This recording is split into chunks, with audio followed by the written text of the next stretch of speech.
चलो देखो ये फर्स्ट क्वेश्चन देखो पहले। कंडीशन दी गई है कि block remains at rest does not slide की कंडीशन है यहाँ पर। ठीक है, डज नॉट स्लाइड का कंडीशन लगाया गया है, तो इसमें फोर्सेस बनाओगे आप डायग्राम्स में, तो ये जो इंक्लाइंड प्लेन होगा ये परपेंडिकुलरली एक नॉर्मल रिएक्शन फोर्स एक्सर्ट करेगा डाउनवर्ड साइड पर। उसके अलावा यहाँ ग्रेविटी का कंपोनेंट दिखाओगे, इसकी ग्रेविटी वाली फोर्स का कंपोनेंट, ग्रेविटी वाली फोर्स का ही कंपोनेंट डाउन द प्लेन भी आएगा, और फ्रिक्शनल फोर्स ऊपर की तरफ। तो कुल मिलाकर के normal reaction force down the plane नीचे की तरफ है, mg का कंपोनेंट है mg cos theta down the plane, mg sin theta along the inclined plane, एक अप्लाइड फोर्स F लगा हुआ है, उसके अलावा फ्रिक्शन फोर्स जो लिमिटिंग केस में म्यू इंटू एन के बराबर ले लेंगे, because minimum value of F पूछने का मतलब लिमिटिंग फ्रिक्शन लगाना होगा, तो हम इसको mu multiplied by normal reaction ये यूज करेंगे। बाकी आप कंडीशंस ये लगाओगे जो परपेंडिकुलर टू द प्लेन है, अगर परपेंडिकुलर टू प्लेन के फोर्सेस को कंसिडर करें, परपेंडिकुलर टू प्लेन की फोर्सेस में नॉर्मल रिएक्शन और mg cos थीटा का total value mg cos theta plus normal ये मिल करके बैलेंस करेंगे फोर्स कैपिटल F को। यहाँ से नॉर्मल रिएक्शन फोर्स की वैल्यू निकालो F minus mg cos theta की, और उसके बाद फ्रिक्शनल फोर्स जो कि म्यू इंटू एन है वो बैलेंस कर दो mg इंटू साइन थीटा से, और वहाँ पर नॉर्मल की वैल्यू को रिप्लेस कर दे। जो नॉर्मल की वैल्यू है वो रिप्लेस करो, यहाँ से सॉल्व कर लेना, आपका F का वैल्यू आ जाएगा इसमें। ठीक है, कोई और डाउट हो तो बताते जाइएगा, अदरवाइज डिस्कस करते जाएंगे। सेकंड क्वेश्चन पे आते हैं।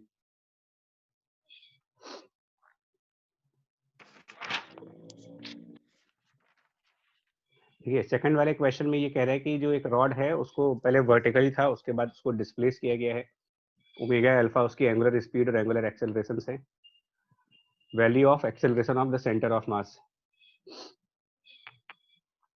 इसको समझो, ये क्वेश्चन थोड़ा सा ना इम्पोर्टेंट अच्छा भी है। तो इस क्वेश्चन में ये कह रहे हैं कि rod of length L is standing vertically on a, जो मेन पॉइंट है वो है फ्रिक्शनलेस सरफेस। तो अगर एक फ्रिक्शनलेस सरफेस के ऊपर रॉड वर्टिकली स्टैंड कर रही हो और उसके बाद उसको स्लाइटली डिस्टर्ब कर रहे हैं,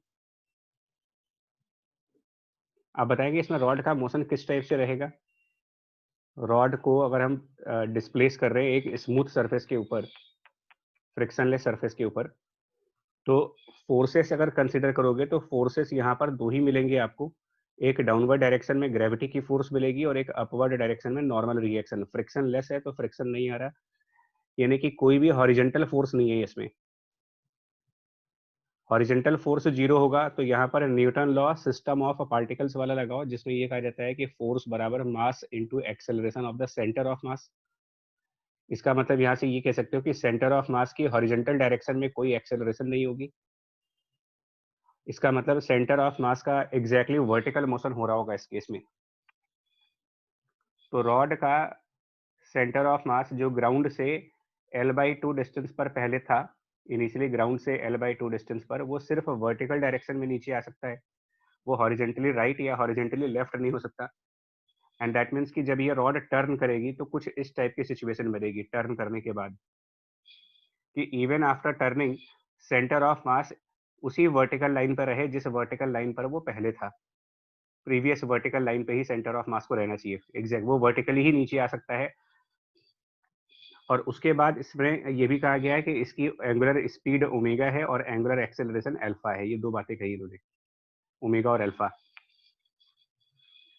रॉड की टॉप मोस्ट पॉइंट को अगर हम P का नाम दे देते हैं और रॉड के बॉटम मोस्ट पॉइंट को Q का नाम दे, तो एक और चीज नोटिस करने वाली है यहाँ पर। एक और चीज ये नोटिस करो आपकी पॉइंट Q का मोशन कौन सी डायरेक्शन में चल रहा है। अगर हम ये एनालाइज करें कि मोशन ऑफ पॉइंट Q का डायरेक्शन क्या चल रहा है, ये वर्टिकल मोशन कर रहा है, ये हॉरिजेंटल मोशन कर रहा है, या किसी कर्व पे चल रहा है, किस टाइप का मोशन कर रहा है पॉइंट Q, मतलब जो lower end of the rod है।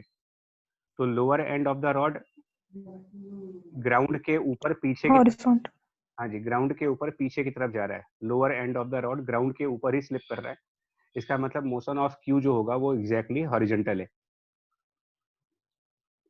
अब यहाँ पर दो बातें लगानी है आपको, देखो दो कंसेप्ट यूज करने हैं। दो कंसेप्ट क्या क्या होंगे, अगर हम ये इमेजिन कर लें कि सेंटर ऑफ मास की अपनी कुछ वेलोसिटी है, उसको v मान लेते हैं, सेंटर ऑफ मास की डाउनवर्ड वेलोसिटी को v, vcm। थोड़ा सा फिगर को एनलार्ज करके दिखाएं आपको, पहले तो थोड़ा सा बड़ा फिगर दिखाएं, नेक्स्ट पेज पे दिखा देते हैं। तो कुछ इस टाइप की सिचुएशन है, इसको थोड़ा सा एनलार्ज व्यू में देखो आप, ज़्यादा बेटर समझ में आएगा। हम लोग ये कह रहे हैं कि जो इसका सेंटर ऑफ मास है वो वर्टिकल डायरेक्शन में नीचे की तरफ मान लेते हैं v वेलोसिटी से आ रहा है, v सेंटर ऑफ मास से, और प्लस ये रॉड ओमेगा वेलोसिटी से रोटेट भी कर रही है, दोनों बातें हो रही है। और हम लोग कह रहे हैं कि ये जो पॉइंट Q है इसका मोशन हॉरिजॉन्टल डायरेक्शन में है, एंगल थीटा मान लेते हैं यहाँ पर। अब एक्चुअल में इसमें दो टाइप के मोशंस हो रहे हैं, एक सेंटर ऑफ मास की वजह से बॉडी ट्रांसलेट कर रही है नीचे की तरफ, और एक एंगुलर वेलोसिटी की वजह से बॉडी रोटेट भी कर रही है, दोनों बातें हैं यहाँ पर, रोटेशन भी है, ट्रांसलेशन भी है। तो पॉइंट क्यू की जब आप वेलोसिटी निकालोगे तो velocity of a point Q due to translation of centre of mass, अगर हम बात करें ड्यू टू ट्रांसलेटरी पार्ट की वजह से, तो उसकी वेलोसिटी यहाँ पर v centre of mass downward direction में दिखाएंगे। और वेलोसिटी ही पॉइंट क्यू की एक और निकाली जाएगी due to rotation of rod. तो रोटेशन की वजह से, रोटेशनल पार्ट की वजह से उसकी वेलोसिटी आर इंटू ओमेगा वाले फॉर्मूले के हिसाब से जाएंगे। तो रेडियस पॉइंट क्यू के लिए, बिकॉज बॉडी सेंटर ऑफ मास के अबाउट अगर रोटेट कर रही है, तो पॉइंट क्यू वहां से L/2 डिस्टेंस पर है, तो इसकी भी एक वेलोसिटी निकालोगे, रोटेशनल वाली वेलोसिटी, उसको लिखोगे L/2 मल्टीप्लाइड बाय ओमेगा। और ये रोटेशनल वेलोसिटी जो होगी ये परपेंडिकुलर होगी रॉड के एग्जैक्टली 90 डिग्री पर वेलोसिटी होगी रोटेशन वाली। L/2 omega velocity of point Q because of the rotation of rod, और पॉइंट क्यू की ही एक और वेलोसिटी दिखाएंगे डाउनवर्ड डायरेक्शन में because of translation of the body, यानी कि v सेंटर ऑफ मास। यही पॉइंट हो सकता है ना समझ में आए, जल्दी मैं फिर से बोल रहा हूँ आपको जो मेन पॉइंट है। सर L/2 ओमेगा ये ऐसे परपेंडिकुलर क्यों लगा है? हाँ, ये मैं कह सकता हूँ, ये हो सकता है आपको ना समझ में आए, तो इसके लिए एक काम करो, मैं आपको ना एक एक्टिविटी करके दिखा देता हूँ यहीं पर, कि कोई भी चीज जब रोटेट करती है तो उसकी वेलोसिटी का डायरेक्शन कैसे आएगा, एक बार करके देखते हैं, आपको दिखाता हूँ मैं करके इसको। ठीक है, मैं यहाँ पर इसको एक कंपास लेकर के रोटेट करने जा रहा हूँ, आप खुद सोचना कि अगर हम रोटेशन करेंगे तो किस टाइप का रिजल्ट आएगा। इसको हमें एक तरफ ए पॉइंट नाम दे रहे हैं, दूसरी तरफ हम बी पॉइंट का नाम दे रहे हैं। अब इसको अगर हम रोटेट करेंगे तो आप सिर्फ ये ध्यान देना कि पॉइंट बी की वेलोसिटी किस तरफ जा रही है, इस सिस्टम को जब रोटेट करेंगे। ठीक है जी, इसको रोटेट करने जाएंगे अगर ए के अबाउट, तो आप खुद ध्यान दो पॉइंट बी की ट्रेजेक्ट्री जो बनेगी वो कैसी होगी। जैसे आप कंपास से ड्रॉ करते हो ना, आर्क बनाते हो, तो मैं थोड़ा सा ही आर्क बनाऊंगा, थोड़ा सा ही। आप नोटिस करो कि पॉइंट बी की वेलोसिटी क्या लाइन ए बी के परपेंडिकुलर नहीं है। थोड़ा सा ड्रॉ करके देखो आप कि जो पॉइंट बी पर टिप पॉइंट है, क्या वो लाइन ए बी के परपेंडिकुलर डायरेक्शन में नहीं जा रहा है। Yes sir. हाँ, और इसको आपने रोटेट किसके अबाउट किया है, जो आपका कंपास होता है उसको आप बहुत अच्छे से यूज करो तो रोटेशनल मैकेनिक्स समझ सकते हो। वहां से हमने अबाउट ए रोटेट किया है इसको, अबाउट ए अगर आप रोटेट कर रहे हैं तो जो पॉइंट बी की वेलोसिटी का डायरेक्शन है वो लाइन ए बी के परपेंडिकुलर है। Point B line A B के बिल्कुल परपेंडिकुलर साइड पर जाएगा, और ये वेलोसिटी सर्कुलर मोशन के हिसाब से, अगर ए बी की लेंथ आर है और अगर हमने कंपास को ओमेगा स्पीड से रोटेट किया था, तो हम इसे वेलोसिटी को लिखेंगे आर मल्टीप्लाइड बाय ओमेगा। तो जब भी कोई बॉडी को आप रोटेट करोगे तो जिस पॉइंट के अबाउट आप रोटेट कर रहे हो वहां से, और जिस पॉइंट की वेलोसिटी कैलकुलेट करनी है, दो पॉइंट्स होंगे, एक जिसकी वेलोसिटी मुझे कैलकुलेट करनी है वो है बी पॉइंट, एक जिसके अबाउट मैं इसको रोटेट कर रहा हूँ वो है ए पॉइंट। तो लाइन ए बी के 90 डिग्री पर ही वेलोसिटी की डायरेक्शन आएगी, वो होगी आर मल्टीप्लाइड बाय ओमेगा। इसी प्रिंसिपल को यहाँ पर लगा दो कि ये जो रॉड हमने बनाई है ये सेंटर के अबाउट रोटेट कर रही है, तो ये जो सेंटर ऑफ मास है ये एग्जैक्टली वही काम कर रहा होगा जैसे कि इस कंपास का ए पॉइंट, और क्यू पॉइंट एग्जैक्टली वो काम करेगा जैसे कि हमारा बी पॉइंट। तो रोटेशनल मोशन में जब भी आप जाओगे तो जिस पॉइंट के अबाउट रोटेशन हो रहा है और जिसकी आपको वेलोसिटी निकालनी है, उन दोनों को मिला दो और उनके 90 डिग्री पर ही आप हमेशा आर ओमेगा वाली वेलोसिटी को दिखाओगे। अभी भी कोई डाउट है तो बताओ, अगर ये न समझ में आया हो कंपास वाला एग्जांपल दे करके। आ गया सर। क्लियर हो गया ये चीज? Yes sir. ठीक है। और दूसरी वेलोसिटी हमने जो दिखाई है वो इसलिए दिखाई है क्योंकि centre of mass downward motion भी कर रहा है, तो इसका मतलब वहां पर एक ट्रांसलेशन भी है। तो पॉइंट क्यू के पास दो वेलोसिटीज हैं, लेकिन इनका रिजल्टेंट हॉरिजेंटल आना चाहिए, क्योंकि मोशन ऑफ क्यू बिल्कुल हॉरिजेंटल है। यानी कि जो पॉइंट क्यू पर दो वेलोसिटी दिखाई गई हैं, उनका रिजल्टेंट नेट वेलोसिटी ग्राउंड के पैरेलल होना चाहिए। क्योंकि प्रीवियस फिगर को देखा जाए तो पॉइंट क्यू सिर्फ फ्लोर के अलोंग ही चल सकता है, ना तो वो डाउनवर्ड मोशन कर सकता है, ना तो वो अपवर्ड मोशन कर सकता है। सर इसका हाँ जी पूछो। सर ये कंपास वाले एग्जांपल पे सपोज सर रॉड की सेंटर ऑफ मास L/2 पे ही होगा, वैसे ही कंपास पे भी होना चाहिए। हाँ नहीं, तो सर कंपास का एग्जांपल तो ये बताने के लिए लिया है मैंने यार कि रोटेशन करते वक्त जो पॉइंट मूव करता है, इस कंपास में मूविंग पॉइंट कौन सा है एक बार फिर समझो आप।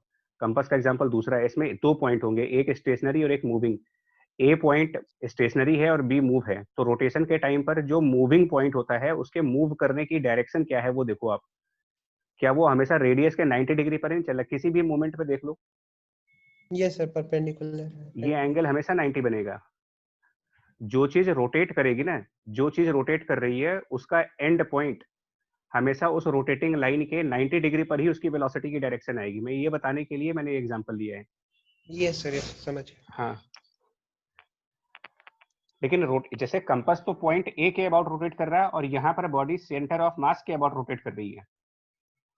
ये सर अब इन दोनों का रिजल्टेंट हॉरिजॉन्टल कैसे आ सकता है? दो वेक्टर्स हैं हमारे पास, एक वेक्टर डाउनवर्ड डायरेक्शन में VCOM और एक वेक्टर L/2 ओमेगा रॉड के 90 डिग्री एंगल पर। इनका रिजल्टेंट हॉरिजॉन्टल डायरेक्शन में तभी आ सकता है जब आप L/2 ओमेगा को रिजॉल्व करें और उसका एक वर्टिकल कंपोनेंट हो और एक हॉरिजॉन्टल कंपोनेंट हो। और वो कंपोनेंट्स कैसे आएंगे देखेंगे तो ये एंगल थीटा बन जाएगा। यहाँ पर L/2 ओमेगा को रिजॉल्व करेंगे तो L/2 omega cos of theta ये वाई डायरेक्शन में, और L/2 omega sine of theta ये एक्स डायरेक्शन में, मतलब हॉरिजॉन्टल डायरेक्शन में। रिजल्टेंट आपको हॉरिजॉन्टल डायरेक्शन में अगर चाहिए तो ये जो L/2 omega cos theta vertically ऊपर की तरफ है, और ये जो V centre of mass vertically नीचे की तरफ है, ये दोनों आपस में कैंसिल आउट कर जाने चाहिए। यानी कि सेंटर ऑफ मास की वेलोसिटी की वैल्यू मिलनी चाहिए L/2 omega multiplied by cos of theta. तभी पॉइंट Q का रिजल्टेंट वेलोसिटी ग्राउंड के पैरेलल रहेगा। अब हम इसको डिफरेंशिएट करेंगे तो हमें एक्सेलरेशन आएगी सेंटर ऑफ मास की।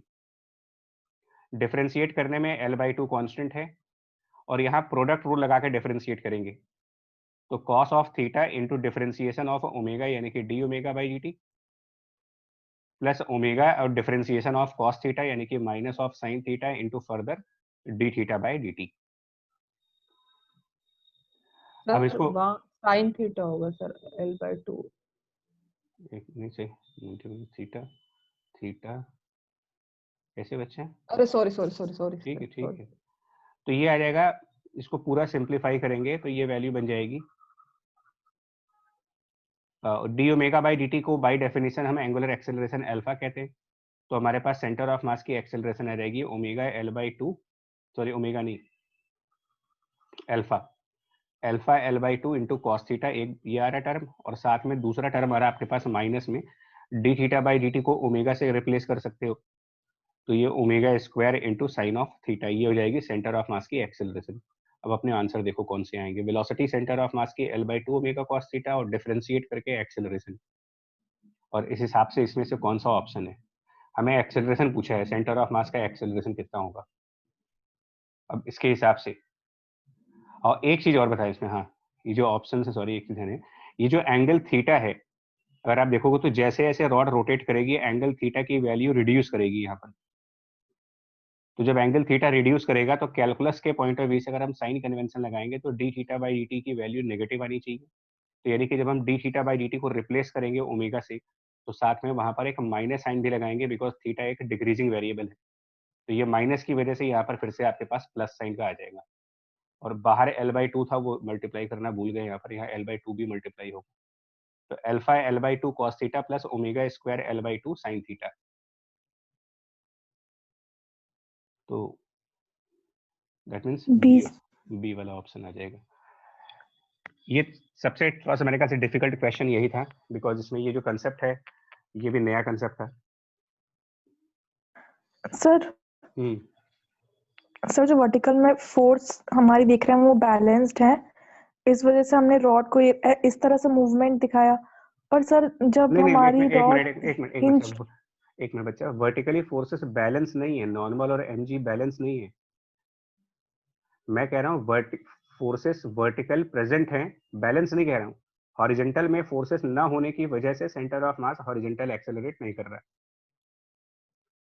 नॉर्मल mg को बराबर मत कहो आप, अगर वो बराबर हो जाते तो सेंटर ऑफ मास में एक्सेलरेशन कैसे आएगी फिर? Yes sir. हाँ आप बताओ क्या करें। Excuse me sir. Sir answer sheet में ए दिया हुआ है ऑप्शन। यस सर, ऐप और आंसर शीट में ए दिया हुआ है आंसर। तो एक मिनट, तो ये जानते हो क्यों गड़बड़ हो रही है? मैं बता दूं गड़बड़ क्यों हो रही है।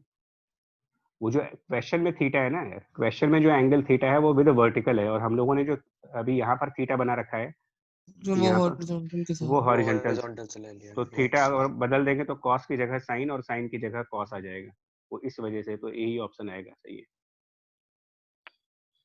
वो थीटा जो बस, और कोई प्रॉब्लम कंसेप्चुअल प्रॉब्लम नहीं है, वो सिर्फ लैंग्वेज को देखने की प्रॉब्लम है। चलिए इसके बाद थर्ड क्वेश्चन। थर्ड वाले क्वेश्चन में क्या करना है आपको? थर्ड क्वेश्चन में बताएंगे कोई? सर एक एलिमेंट लेना पड़ेगा और उसका एलिमेंट लेके मोमेंटम इंटीग्रेट करना पड़ेगा। एलिमेंट ले करके ना उसका, हाँ यस सर। बिल्कुल। तो मतलब क्योंकि इसमें जो ट्रेन है वो, अगर मैं एक सर्कल बना के दिखाऊं और ट्रेन इसके ऊपर है, वो एक हाफ सरकमफ्रेंस के पॉइंट से है, मतलब कुछ इस तरीके से है। तो ट्रेन को मैं चेन के फॉर्म में दिखा देता हूँ, ट्रेन को चेन के फॉर्म में, और ये ट्रेन v स्पीड से चल रही है, तो इसका मोमेंटम। तो इसमें क्या करोगे आप, हॉरिजॉन्टल लाइन कोई बना लें, उससे कोई थीटा एंगल चूज कर लें, और उस थीटा एंगल के बाद उसका एक एलिमेंट चूज कर लें जो डी थीटा का होगा। उस डी थीटा वाले पोर्शन का मास कैलकुलेट करेंगे। डी थीटा वाले पोर्शन का मास, उसको हम डीएम से डिनोट करें तो डी थीटा वाले पोर्शन का मास डीएम निकाल सकते हो, total mass divided by total angle multiplied by D theta. और ये जो डीएम मास है, ये डीएम मास v वेलोसिटी से चल रहा है इधर, तो इसकी मोमेंटम को लिखेंगे। मतलब पहले हम डीएम का मोमेंटम लिखेंगे, DP, momentum of the DM mass यानी डीपी। तो वो डीएम इंटू वेलोसिटी, लेकिन मोमेंटम एक वेक्टर क्वांटिटी है तो इसको अब रिजॉल्व भी करेंगे। तो डीएम इंटू वी को जब रिजॉल्व करेंगे तो डीएम इंटू वी का एक हॉरिजॉन्टल कंपोनेंट आएगा और डीएम इंटू वी का एक वर्टिकल कंपोनेंट भी आएगा। मतलब एलिमेंट डीएम के मोमेंटम को रिजॉल्व किया जा रहा है। तो वो आप एंगल अपने हिसाब से देख लेना कितना बनेगा, ठीक है। वो उसका वर्टिकल कंपोनेंट जो आएगा वो आएगा cos of theta J cap, और एक हॉरिजॉन्टल कंपोनेंट लेफ्ट साइड पर है, उसको लिखेंगे minus of sine theta I cap. इसमें डीएम को रिप्लेस करोगे, डीएम की वैल्यू ला करके यहाँ पर रिप्लेस करोगे, और टोटल मोमेंटम फाइंड करने के लिए इसे डीपी को इंटीग्रेट करेंगे, और उसमें एंगल थीटा की जो लिमिट रखेंगे, वो एंगल थीटा हम लोगों ने जो हॉरिजॉन्टल एक्स एक्सिस से अगर लिया है, तो यहाँ से आपका मैक्सिमम एंगल पाई तक जा सकता है, 0 से लेकर के और पाई तक की लिमिट। तो 0 से लेकर के पाई तक आप डीपी की एक्सप्रेशन को इंटीग्रेट कर दो, तो पूरे ट्रेन का मोमेंटम कैलकुलेट हो जाएगा यहाँ पर। ये थर्ड क्वेश्चन का आंसर है। फोर्थ क्वेश्चन में ऑब्जेक्ट बी का मिनिमम मास निकालना है ताकि ए वाला बॉडी लिफ्ट कर जाए। तो एक मिनट, बॉडी ए को लिफ्ट करने के लिए स्प्रिंग की जो फोर्स होनी चाहिए,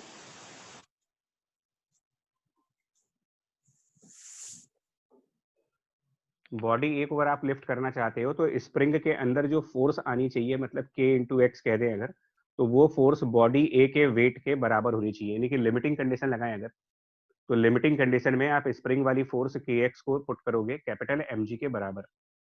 यानी इस स्प्रिंग में इतना एक्सटेंशन हो जाए, इतने अमाउंट का एक्सटेंशन हो जाए कि वो कैपिटल एम यानी बॉडी ए की वेट को एक्सीड कर जाए।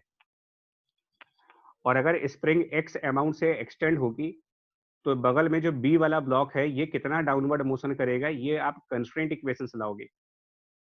और कंस्ट्रेंट इक्वेशन अगर यहाँ पर फॉलो करेंगे तो बी का मोशन जो होना चाहिए, इसको कितना फॉल करना चाहिए, तो it must fall by the distance of 2 times of x. Newton law का कंस्ट्रेंट इक्वेशन फॉलो करिए। ये वाला पॉइंट आ रहा है समझ में कि 2x कैसे होगा ये? Yes sir. Yes sir. यही इसका मेन पॉइंट है कि बी वाली बॉडी 2x अमाउंट से नीचे आएगी। और अगर ठीक है बच्चा, और बी वाली बॉडी अगर 2x अमाउंट से नीचे आएगी तो बी की ग्रेविटेशनल पोटेंशियल एनर्जी रिड्यूस कर जाएगी mg इंटू 2x से, और स्प्रिंग के इलास्टिक पोटेंशियल एनर्जी में कन्वर्ट हो जाएगी, यानी equal to half k x square. और k की वैल्यू को रिप्लेस करोगे, k की वैल्यू लिखनी है तुमको mg upon x, k equal to mg by x put कर सकते हो। तो ये k की वैल्यू आप राइट साइड के इक्वेशन में, इक्वेशन के राइट साइड पर रिप्लेस करके देखो क्या आंसर बनता है इससे। दो कंसेप्ट फिर से सुन लो। एक तो कैपिटल M तभी लिफ्ट कर पाएगा जब स्प्रिंग का एक्सटेंशन सफिशिएंट हो जाए ताकि स्प्रिंग की फोर्स इसकी वेट को ओवरकम कर जाए।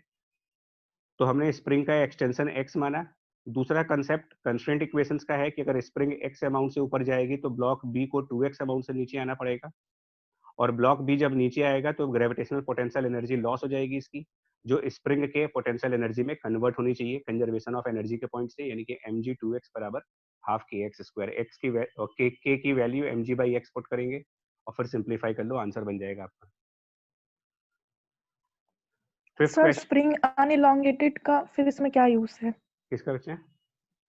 जो नहीं वो लास्ट इसलिए वर्ड्स है ना, लिखे इसलिए हैं है ना, स्प्रिंग अनइलोंगेटेड। वो इसलिए है कि अगर स्प्रिंग पहले से ही एलोंगेट होती तो इसका मतलब पहले से भी उसमें कुछ एनर्जी रही होती, तो कंजर्वेशन में उस एनर्जी को भी लिखते हैं हम। स्प्रिंग पहले से अनएलोंगेटेड का मतलब इसमें पहले से कोई एनर्जी नहीं थी, स्प्रिंग के पास जीरो एनर्जी थी। तो जो भी एनर्जी स्प्रिंग में आएगी वो from the gravitational potential energy ही आ सकती है, बिकॉज एनर्जी क्रिएट तो करेंगे नहीं हम, तो किसी और फॉर्म के एनर्जी को स्प्रिंग के एनर्जी में कन्वर्ट किया जा रहा है, और कोई मतलब नहीं है उसका। Initial energy of spring zero लेने के लिए लाइन दी गई है आपको। Okay sir. ठीक है, फिफ्थ क्वेश्चन में, फिफ्थ वाले क्वेश्चन में देखो क्या निकालना है तुम्हें। 2f और f दो फोर्सेस लगाए हैं a और b के बीच में, जिनके मासेस m और m हैं। तो पहली चीज तो ये पूरा सिस्टम लेफ्ट साइड पर एक्सेलरेट करेगा, और उसका लेफ्ट साइड का एक्सेलरेशन आप निकाल सकते हो 2f और f का रिजल्टेंट फोर्स निकाल करके divided by total mass, resultant force upon total mass करके आप पूरे सिस्टम का एक्सेलरेशन निकालो। अब इसके बाद किसी एक ऑब्जेक्ट को सेपरेटली कंसिडर कर लो, कोई एक ऑब्जेक्ट अलग से उसका फ्री बॉडी डायग्राम बना के दिखा देते हैं, चाहे लेफ्ट वाले ऑब्जेक्ट का या राइट वाले ऑब्जेक्ट का। तो अगर हम सिर्फ लेफ्ट वाले ऑब्जेक्ट की बात करें तो लेफ्ट वाले ऑब्जेक्ट पर हॉरिजॉन्टली राइट साइड पर कैपिटल एफ की फोर्स, वर्टिकल डायरेक्शन में mg का फोर्स, ग्राउंड की वजह से नॉर्मल रिएक्शन का फोर्स, और ये जो दोनों सरफेसेस आपस में इंक्लाइंड सरफेसेस को टच कर रही हैं, इनकी इंक्लाइंड फेसेस आपस में टच हो रही हैं, तो इन इंक्लाइंड फेसेस के परपेंडिकुलर साइड पर ये दोनों आपस में नॉर्मल रिएक्शन लगाएंगे, तो उसको हम n से डिनोट कर रहे हैं, जो दोनों ब्लॉक्स के बीच का नॉर्मल होगा। और एक्सेलरेशन मुझे पता है कि इस सिस्टम में जो एक्सेलरेशन है वो f/2m की है, तो हमें क्या करना होगा, ये जो नॉर्मल है इसको रिजॉल्व करना पड़ेगा हॉरिजॉन्टल साइड पर, और इस नॉर्मल को रिजॉल्व करना पड़ेगा वर्टिकल साइड पर। उसके लिए ये 30 डिग्री का जो एंगल दिया गया है ये काम आ जाएगा हमारे लिए। तो यहाँ पर मेरे ख्याल से n/2 इसका हॉरिजॉन्टल कंपोनेंट आ रहा और n√3/2 इसका वर्टिकल कंपोनेंट आ रहा। लेफ्ट साइड इसमें एक्सेलरेशन है, मतलब लेफ्ट साइड पर ज्यादा फोर्स लगनी चाहिए, तो ये जो n/2 लेफ्ट साइड है ये ज्यादा होना चाहिए, और ये जो f राइट साइड है ये कम होना चाहिए। तो n/2 minus f resultant force बराबर इस सिंगल ऑब्जेक्ट का मास m और एक्सेलरेशन इस ऑब्जेक्ट की f/2m से पहले ही निकाल चुके हैं हम लोग। f इक्वल टू ma वाली इक्वेशन यहाँ से पुट करके अब नॉर्मल की वैल्यू चेक कर लो कितनी आएगी, इधर से सर 3f 3f आ जाएगी, नॉर्मल इनके बीच में 3f का लग जाएगा, डी ऑप्शन। यस नेक्स्ट,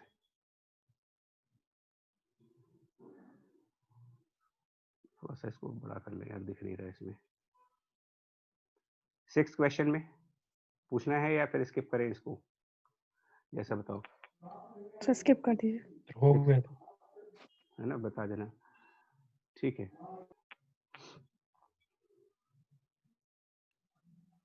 तो एक बार या तो ब्रीफ में बता दीजिएगा सर, हम लोग सही हाँ तो होगा पूछ लो बच्चे, जिससे भी पूछना है पूछ लो, बता रहे यस सर। क्योंकि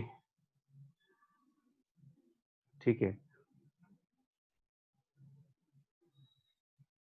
तो बीड को जहां पर रिलीज किया है, ध्यान दो, इसमें टेंजेंशियल एक्सेलरेशन पूछी है यार, कौन से पॉइंट पर रिलीज कहां से किया है और पूछा किस पॉइंट पर। देखो रिलीज रिलीज करने वाला पॉइंट मेरे ख्याल से थोड़ा सा हमारे यहाँ पर गड़बड़ हो गया है, शायद वो y इक्वल टू 4a है। सर 4 है।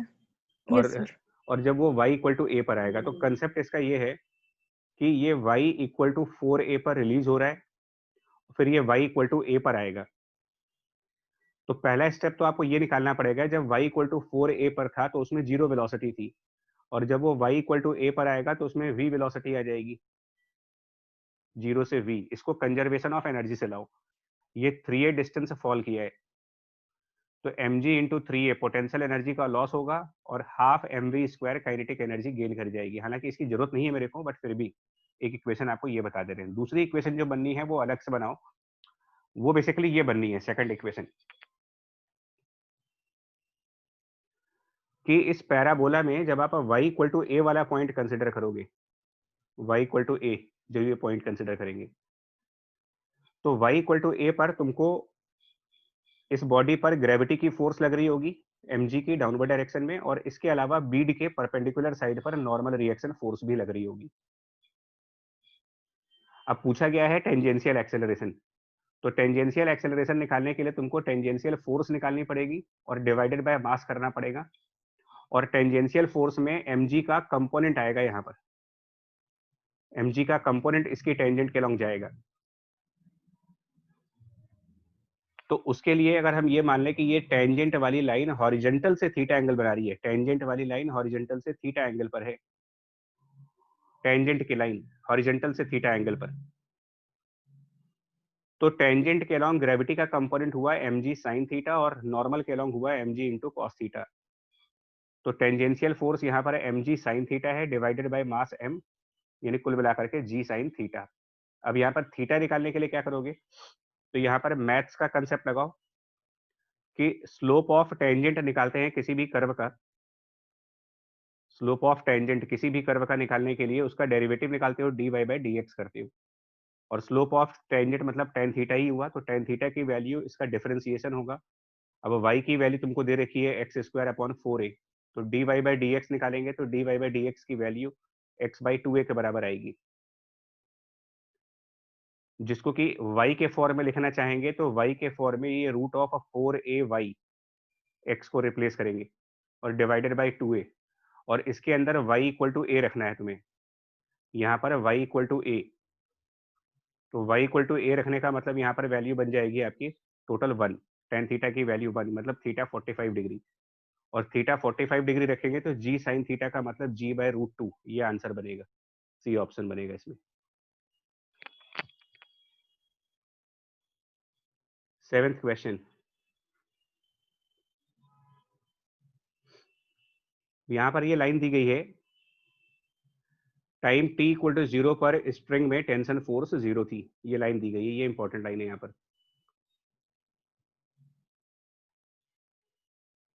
मतलब पहले से यहाँ पर टेंशन फोर्स नहीं लग रही है, पहले से टेंशन फोर्स की वैल्यू 0 थी, यानी एक तरीके से ब्लॉक ए पर कोई और फोर्स नहीं लग रही है एक्सेप्ट ये कैपिटल एफ। तो किस तरीके का ग्राफ बनेगा अगर फ्रिक्शन का ग्राफ लेना चाहते हो पॉइंट ए के ऊपर, तो कैसा ग्राफ दिखाएं फ्रिक्शन का। तो ये एक बेसिक ग्राफ हुआ यार, जैसे जैसे आपका ये अप्लाइड फोर्स बढ़ेगा, जब ये कैपिटल एफ आप लगा रहे हो, तो जैसे जैसे कैपिटल एफ की वैल्यू बढ़ेगी उसको ओवरकम करने के लिए फ्रिक्शन लगेगा नीचे की तरफ, और जैसे जैसे हमारा कैपिटल एफ इंक्रीज करेगा, फ्रिक्शन सेल्फ एडजस्टेबल नेचर की वजह से अपनी लिमिटिंग वैल्यू तक इंक्रीज करेगा। कैपिटल एफ इंक्रीज करेगा, साथ साथ फ्रिक्शन भी इंक्रीज करेगा up to the limit of friction, जो कि म्यू इनटू नॉर्मल से डिनोट करोगे। तो फ्रिक्शन का ग्राफ पहले इंक्रीजिंग ग्राफ बनेगा, और उसके बाद जब फ्रिक्शन लिमिटिंग वैल्यू पर आ जाता है उसके बाद फर्दर फ्रिक्शन ग्रो नहीं करता है, यानी कि फ्रिक्शन की वैल्यू उसके बाद कांस्टेंट काइनेटिक कांस्टेंट हो जाएगी। अब एक ही ग्राफ इसमें मुझे लिख रहा है, इसके हिसाब से ऑप्शन ए का ही ग्राफ दिख रहा है, बाकी ग्राफ तो बड़े अजीब से बने हुए।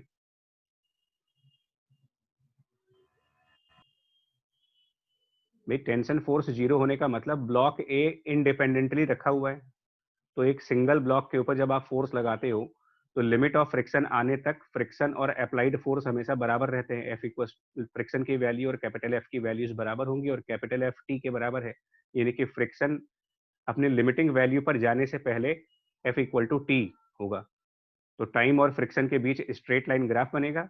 मैक्सिमम फ्रिक्शन के बाद ये वैल्यू फर्दर इंक्रीज नहीं करेगी, मैक्सिमम फ्रिक्शन आने के बाद फ्रिक्शन की value fix mu into N के बराबर रहेगी। सी आंसर दिया तो हुआ सी आंसर दिया है। फ्रिक्शन ए वाले पे पूछ रहे हैं ना आपसे? नहीं, सी आपसे तो सी ऑप्शन दूसरी वजह से दिया गया आपको। जानते हो वो दूसरी वजह से क्यों दिया गया है? मतलब पहले फ्रिक्शन की वैल्यू बढ़ेगी, उसके बाद कौन उसमें आगे ये तीसरा पार्ट भी है तो ऐड है। देखिए उसके काइनेटिक फ्रिक्शन का हाँ कॉन्सेप्ट। बिल्कुल, हाँ वही एक्चुअली वो होगा। देखिए पहले फ्रिक्शन की वैल्यू बढ़ी, उसके बाद कांस्टेंट होगी और उसके बाद मैंने वही सोच के बी वाला ऑप्शन करेक्ट किया था। यस सर, नहीं मैंने भी वही करके बी करा था। नहीं सुनिए तो मेरी बात सुनो पहले। क्या होगा, मेरी बात सुनिए। इसको ना न्यूमेरिकल के फॉर्म में दिखा देता हूँ, देखो ज्यादा बेटर समझ में आएगा तुम्हें। सिचुएशन क्या है उसको ऐसे समझो। मान लो ये दो ब्लॉक स्ट्रिंग से कनेक्टेड है, इसको न्यूमेरिकल के फॉर्म में देखिए, और यहाँ पर आप एक कैपिटल एफ की फोर्स लगा रहे हो। मान लो इनके मासेस फॉर एग्जांपल 5 kg के लेते हैं, मासेस 5 kg के, और फ्रिक्शन कोफिशिएंट्स दोनों के लिए मेरे ख्याल से सेम दे रखा है या डिफरेंट दे रखा है, पढ़ने देखने। फ्रिक्शन कोफिशिएंट दिया है, कहाँ लिखा है? सर वो एरो छोटा सा बनाकर नहीं वो तो म्यू एस और म्यू के दे रखा है ना, इसका मतलब वो दोनों के लिए सेम है। चलिए तो मतलब म्यू एस कुछ ले लेते हैं 0.6 मान लेते हैं और म्यू के की वैल्यू कुछ 0.5 मान लेते हैं। स्टार्ट करते हैं। देखो मैं यहाँ पर एफ की वैल्यू बताऊंगा और आप मुझे करस्पॉन्डिंगली ये बताते जाना कि फ्रिक्शन फोर्स बॉडी ए पर कितना लगेगा और फ्रिक्शन फोर्स बॉडी बी पर कितना लगेगा। करस्पॉन्डिंगली ये बताते जाना क्या क्या लगेंगे ये।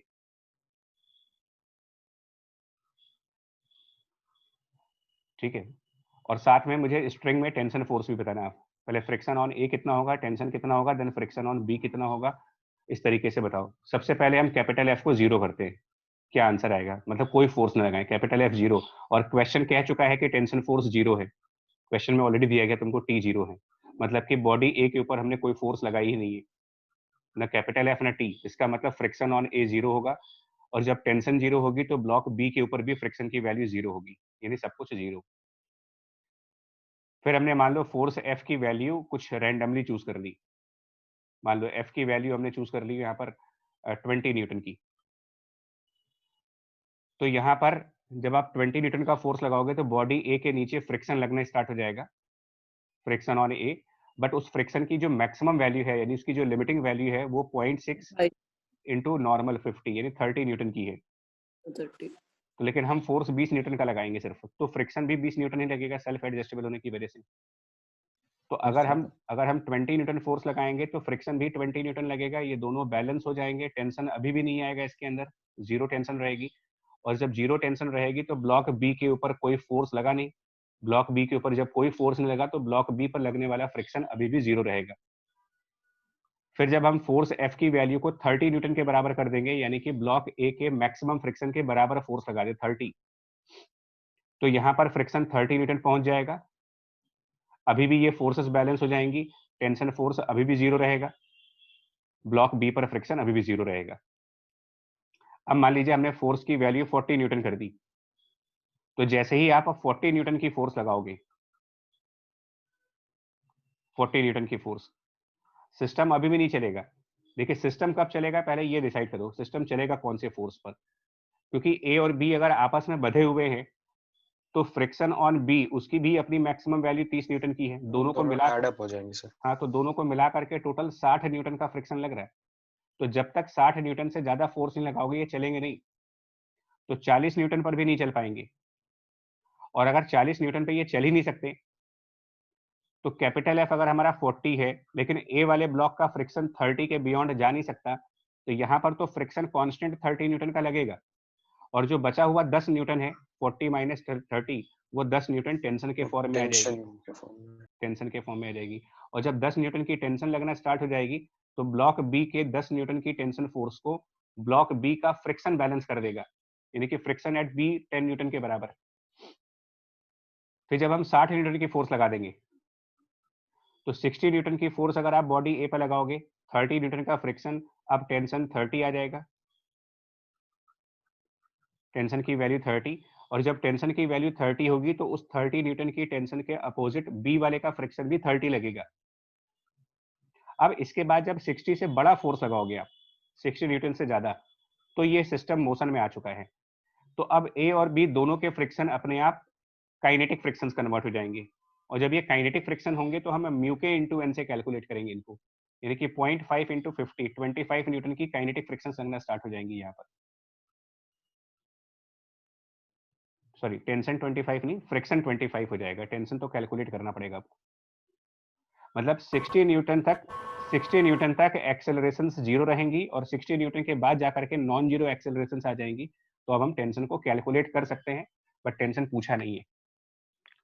तो इसीलिए जो ग्राफ बन रहा है वो कैसा बन रहा है कि फ्रिक्शन की वैल्यू 0 से लेकर के 30 तक ग्रो करेगी, 0 से 30 तक अगर आप नोटिस करो तो यहाँ पर फ्रिक्शन एट ए ग्रो करेगा, उसके बाद कुछ देर के लिए फ्रिक्शन एट ए कांस्टेंट हो जाएगा, और उसके बाद फिर वो डिप कर जाएगा, और डिप करने के बाद फिर कांस्टेंट हो जाएगा, क्योंकि काइनेटिक फ्रिक्शन सेल्फ एडजस्टेबल नहीं होता।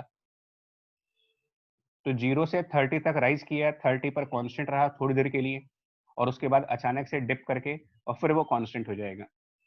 कुछ ऐसा ग्राफ आएगा ये। और इसीलिए जो ग्राफ तुमको दिया जा रहा है वो ये दिया जा रहा है कि पहले 0 से ग्रो करेगा, फिर कांस्टेंट होगा, फिर स्लाइटली डिप करके और फिर कांस्टेंट हो गया। C option. अभी क्लियर हुआ इस एग्जांपल से या नहीं अभी? Yes sir. चलिए एक मिनट। ठीक है, तो ये दो हो गए क्वेश्चंस, दो ही इतने और भी थे इसमें से। एक ये क्वेश्चन देख लो 8th। इस क्वेश्चन में क्या करना है, जो ये पार्टिकल देख रहे हो जिसको ब्लॉक सी कहा गया, ये यू वेलोसिटी से बी वाले से कोलाइड करेगा। तो ये स्प्रिंग क्या स्लैक नहीं कर जाएगी यहाँ पर अगर कोलिजन होगा नीचे की साइड से?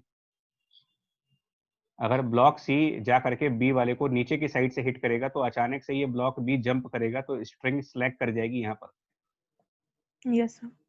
ठीक है, तो अब आप इसमें वेलोसिटी कैसे निकालोगे?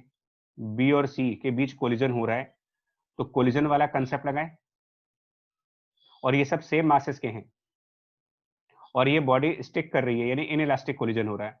तो एक एम मास की बॉडी यू वेलोसिटी से गई और दूसरे एम मास की बॉडी से स्टिक कर गई, तो कोलिजन का कंसेप्ट लगाओ। अगर एम मास की बॉडी यू वेलोसिटी से चल रही है, दूसरी एम मास की बॉडी स्टेशनरी थी, और कोलिजन के बाद ये दोनों स्टिक करके 2m मास बन जाते हैं, तो इनकी जो नई वेलोसिटी v होगी, ये निकालने के लिए मोमेंटम कंजर्वेशन फॉलो करो। मोमेंटम कंजर्वेशन के हिसाब से इस नई वेलोसिटी की value previous velocity divided by 2 के बराबर आएगी। ये आपका ए वाला केस हो गया। बी वाले केस में सिचुएशन क्या बन रही है? पार्टिकल ऊपर से आकर के स्ट्राइक कर रहा है, क्या यहाँ पर कोई जर्क आएगा? स्ट्रिंग में क्या कोई जर्क आएगा? नो और सर। क्यों नहीं आएगा? रीजन है ऊपर से कूदेंगे सर ना। स्प्रिंग। हाँ, क्योंकि स्प्रिंग और स्प्रिंग आपस में जुड़े हुए हैं। और ध्यान दीजिएगा, मैंने हमेशा बोला है कि स्प्रिंग का फोर्स कभी भी इंपल्सिव नहीं हो सकता है। स्प्रिंग फोर्स हमेशा ही नॉन इंपल्सिव माने गए हैं। दो फोर्सेस ऐसी हैं जिनको कोलिजन के टाइम पर इग्नोर किया जाता है, एक स्प्रिंग की फोर्स, और साथ में अगर ग्रेविटी है तो वो भी आप at the time of collision ignore करते हो because of the reasons non impulsive, approximation लगा करके। और दूसरा कंसेप्ट यहाँ पर ये लगा रहे हैं कि अगर कहीं पर भी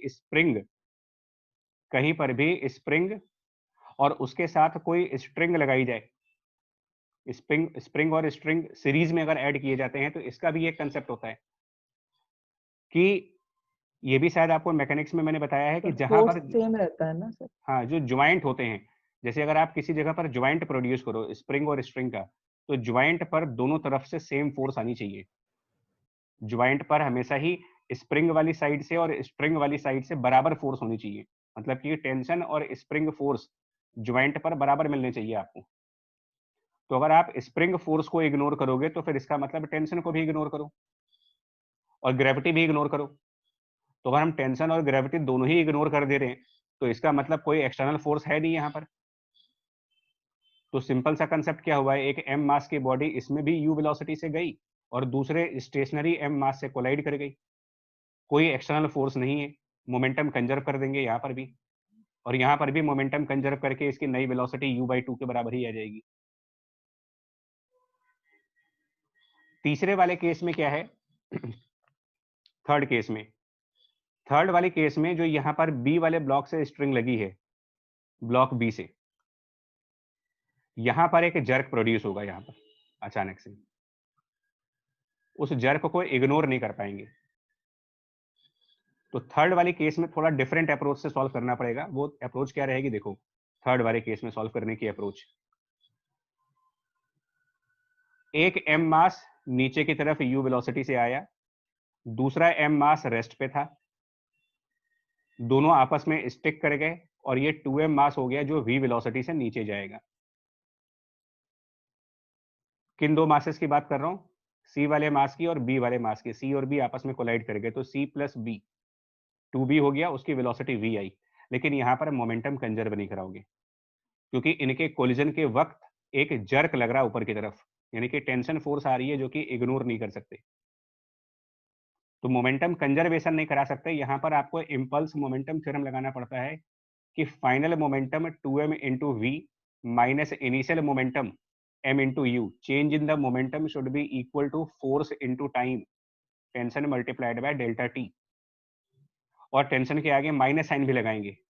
माइनस साइन लगाने का रीजन क्या है कि जो इनिशियल और फाइनल मोमेंटम की डायरेक्शन हैं, इनिशियल मोमेंटम भी डाउनवर्ड है, फाइनल मोमेंटम भी डाउनवर्ड है, लेकिन जो फोर्स लग रहा है वो ऊपर की तरफ लग रहा है, अपोजिट साइड पे लग रहा है, इसीलिए फोर्स के आगे नेगेटिव साइन लगा रहे, साइन कन्वेंशन के हिसाब से। और मीनवाइल साथ ही साथ एक और चीज हुई है यहाँ पर, इसके अलावा एक और चीज हुई है यहाँ पर, बी और सी के कोलिजन के साथ साथ एक और चीज हो रही है कि जो ब्लॉक ए है, ब्लॉक ए, वो भी पहले रेस्ट पे था। अब उसके बाद जो ए वाला ब्लॉक है, क्योंकि अगर बी और सी डाउनवर्ड डायरेक्शन में चलेंगे तो ब्लॉक ए ऊपर चलना चाहिए क्योंकि ये स्ट्रिंग से बंधे हुए भी है, तो ब्लॉक ए वी वेलोसिटी से ऊपर चलेगा। और कौन से फोर्स की वजह से चलेगा, तो यहां पर भी स्ट्रिंग की जर्क आएगी। तो ब्लॉक ए के लिए change of momentum, block A के लिए change of momentum m into v minus, पहले वो जीरो मोमेंटम पे था, इक्वल टू ब्लॉक ए पर फोर्स लगी है कैपिटल टी की इंटू डेल्टा टी। ग्रेविटी को इग्नोर करना है, मैं ध्यान बता रहा हूं आपको, कोलिजन के वक्त ग्रेविटी को इग्नोर कर सकते हो। और अब इन दोनों इक्वेशंस को ऐड कर दें तो राइट साइड पर टेंशन एलिमिनेट हो जाएगा और दोनों को ऐड करने के बाद तुम्हारे v की वैल्यू मिलेगी u/3, यानी कि पहले दो केसेस में u/2 आ रहा, तीसरे वाले केस में u/3 आ रहा आंसर। तो u/2 फर्स्ट केस का, रेशियो u/2 सेकंड केस का और रेशियो u/3 थर्ड केस का। अब चेक करो इसके हिसाब से क्या फाइनल वेलोसिटीज का रेशियो बन रहा है इसमें। सभी बी, सर इसमें a प्लस बी को सिस्टम मान के भी कंजर्व कर सकते हैं मोमेंटम। नहीं बच्चा, वो आंसर आता है लेकिन कंजर्व नहीं होता। वो कैसे कंजर्व करोगे, क्योंकि दोनों पर तो टेंशन ऊपर लगा ना, तो नेट फोर्स जीरो कहाँ रहा। वो आंसर जरूर आ जाता है वैसे। यस मतलब अगर मैं इसको न्यूमेरिकल की बजाय थ्योरेटिकल ऑप्शन दे दूं कि momentum of system is conserved, क्या ये सही है? नो सर, वैसे भी वो बीच वाली जो स्ट्रिंग के ऊपर वो भी तो लगाएगी इंपल्सिव टेंशन। हाँ हाँ, इसलिए वो आंसर आ जाएगा आपका। लेकिन फिर मैं बात है ना कि भाई जेई वाले को तो सब पता है, वो मान लो इसी में थ्योरी डाल दें, थ्योरेटिकल क्वेश्चन पूछ लें, थ्योरेटिकल ऑप्शन बना दें, तो इसलिए तरीका हमेशा सही रखेंगे हम लोग सॉल्व करने का। जो कंसेप्ट एक्चुअल में है वही बताएंगे तुम्हें। चलिए नेक्स्ट देखो। सर सेकंड केस में जर्क इसलिए हमने इग्नोर कर दिया क्योंकि स्प्रिंग अटैच थी सिस्टम में। हाँ जी, स्प्रिंग और स्ट्रिंग का कॉम्बिनेशन था, और कॉम्बिनेशन जहां भी होता है स्प्रिंग और स्ट्रिंग का, स्प्रिंग तो हमेशा इग्नोर की जाती है कोलिजन के टाइम, ध्यान रखना है, स्प्रिंग हमेशा इग्नोर होगी। और स्प्रिंग के साथ स्ट्रिंग सीरीज में लगी है तो वो भी इग्नोर कर दी गई टेंशन को, और ग्रेविटी ऑलरेडी इग्नोर्ड है। तो सेकंड फिगर में बी और सी के कोलिजन पर कोई एक्सटर्नल फोर्स नहीं है, लेकिन थर्ड केस में जर्क को इग्नोर नहीं किया जा सकता, यानी कि एक्सटर्नल फोर्स लग चुका तो आप मोमेंटम कंजर्व नहीं करा पा रहे। जहां मोमेंटम कंजर्व नहीं करा पाते वहां पर हम फिर ये कहते हैं कि चेंज ऑफ मोमेंटम बराबर फोर्स मल्टीप्लाइड बाय टाइम, मतलब impulse momentum theorem. Sir jerk का डायरेक्शन ऊपर कैसे होएगा टेंशन इसमें? वाली डायरेक्शन है बच्चा, टेंशन वाली डायरेक्शन भाई। ओके सर, जर्क भी टेंशन का ही फॉर्म है। एक बहुत बड़ी टेंशन आती है जब, तो उसको जर्क कहा जाता है। यस सर, हाँ, वही सेम चीज है। Thank you sir. ठीक है बच्चा, नेक्स्ट देखो। इसमें कुछ करना है तो बताएं, नहीं तो आगे बढ़ जाए इसको यार। असर्शन रीजनिंग में अगर कोई पॉइंट पूछना है तुम्हें तो इसको स्किप करें। सर 13th वाले में हाँ बताएं, 13th वाले में। Sir acceleration due to gravity changes with height above earth surface, तो सर इतने ऊपर प्रोजेक्टाइल थ्रो करना ये तो सर पॉसिबल ही नहीं है। नहीं क्यों? प्रोजेक्टाइल का मतलब क्या? मिसाइल भी तो प्रोजेक्टाइल ही है। प्रोजेक्टाइल का मतलब कोई भी ऐसी चीज जो हवा में मूव करे। प्रोजेक्टाइल का मतलब हमारा प्रोजेक्टाइल वाला चैप्टर थोड़ी। प्रोजेक्टाइल मतलब जिसको प्रोजेक्ट किया हो। तो एक रॉकेट भी फायर करते हैं तो उसका भी प्रोजेक्टाइल मोशन ही होता है। सर वो स्मॉल स्पीड से तो नहीं करते हैं ना? नहीं, अच्छा वो तो नहीं करते, लेकिन यहाँ पर कह रहे हैं कि विद स्मॉल स्पीड। अच्छा ठीक है, with small speed not exact parabola और एक्सेलरेशन ड्यू टू ग्रेविटी। हाँ ठीक है, बात तो सही है। एग्जैक्ट का मतलब परफेक्शन चाहिए आपको, तो क्या परफेक्टली पैराबोला होगा वो? बस ठीक है, जी का वेरिएशन कम होगा लेकिन होगा तो ना। यहाँ पर वर्ड, मेरे ख्याल से वर्ड को लेकर फंस गए आप लोग कि शायद एग्जैक्ट पैराबोला जो बोला है या अप्रोक्सीमेट पैराबोला हो गया, क्योंकि जी को हम कांस्टेंट एज्यूम करते हैं। मतलब ये कहा जाता है कि आप जी के वेरिएशन को नेग्लेक्ट कर दीजिए न्यूमेरिकल्स करने के लिए। सर कोई एग्जांपल है मतलब which is not exactly a parabola? Gravitation में होता है बच्चा। ग्रेविटेशन में ये जो ट्रेजेक्टरीज बनती है ना, ये पैराबोलिक वो बनती है, इलिप्टिकल ट्रेजेक्टरीज बनती है। Yes sir. हाँ, तो ये मेनली वहां का क्वेश्चन है। मतलब देखो सर यही 11th तो क्वेश्चन का सर फिर स्टेटमेंट 1 भी बता दीजिए सर प्लीज। पूछ लो, एक मिनट पहले इनका सर डाउट कंप्लीट हो जाने दो। हाँ सर बताओ। इसमें तो फिर सर एग्जैक्ट पैराबोला इसलिए नहीं बन रहा है ना क्योंकि हमारा जी कांस्टेंट नहीं है। एग्जैक्टली कांस्टेंट नहीं है, मतलब हम कांस्टेंट एज्यूम करते हैं, एग्जैक्टली कांस्टेंट नहीं है। तो सर फिर इसका आंसर बी तो नहीं होना चाहिए। क्या चीज? तो सर इसका आंसर तो ये होना चाहिए ना, A. Acceleration due to gravity g changes with the height above the surface, ये स्टेटमेंट भी सही है। Accel g height. देखो बच्चा एक बात सुनो, आपको पूरी बात बता दें। आप पहले तो अप्रोक्सीमेशन दिखा दें आपको, पैराबोलिक मोशन में अप्रोक्सीमेशन क्या क्या लेते हो। देखो जब आप पैराबोलिक मोशंस की बात कर रहे होते हो तो अब यही होता है कि क्वेश्चन करने के साथ साथ ना हम लोग थ्योरी से बहुत डेविएट कर जाते हैं, इस वजह से फंस जाते हैं। सर स्मॉल स्पीड में नहीं अर्थ नहीं, का रुको बता, एटमॉस्फेयर एस्केप करना भी तो पॉसिबल नहीं है। रुको वो सब रीजन नहीं बच्चा, बता रहा हूँ आपको क्या रीजन है। सुनो तो 2 मिनट वेट करो। 2 अप्रोक्सीमेशंस प्रोजेक्टाइल मोशन के चैप्टर में लिए जाते हैं, वो ये हैं। जब आप नॉर्मल प्रोजेक्टाइल मोशंस के चैप्टर को पढ़ते हो काइनेमेटिक्स में, तो आप 2 बातें यहाँ पर एज्यूम करते हो। एक, ग्रेविटी की डायरेक्शन कांस्टेंट है, आप हमेशा ग्रेविटी को डाउनवर्ड दिखाते हो। और दूसरा, ग्रेविटी की वैल्यू कांस्टेंट है। ये आपके अप्रोक्सीमेशंस होते हैं। और तीसरा, एयर रेजिस्टेंस को छोड़ते हो। तो एक तो आप जी की वैल्यू कांस्टेंट मानते हो, प्लस दूसरा आप उसका डायरेक्शन भी कांस्टेंट मान लेते हो कि हमेशा वर्टिकल रहेगा। अब ये मानना और फैक्ट अलग बातें है ना यार। मानना और फैक्ट में अलग है। अब एक्चुअल में क्या होता है, अगर हम अर्थ की बात करें और कोई पार्टिकल हमने थ्रो किया वहां से सरफेस से, और वो किसी कर्व पाथ पे चला, तो क्या ग्रेविटी की डायरेक्शन एक्चुअल में कांस्टेंट है?